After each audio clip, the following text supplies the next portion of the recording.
buta og manok. Siyempre gimarinate na ko ni siya og 2 days. Kumpleto na siya og lamas.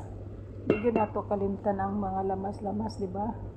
Kay naa ang lamas diha sa lami. Ang lami naa sa lamas. Okay, rumble lang. Okay? Lami pa jud, ako ani siyang butangan og black beans. O yan na. So, ato siyang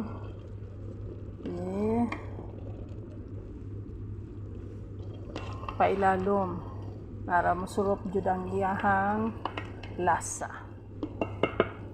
Ana ra. Sulami jud ni siya.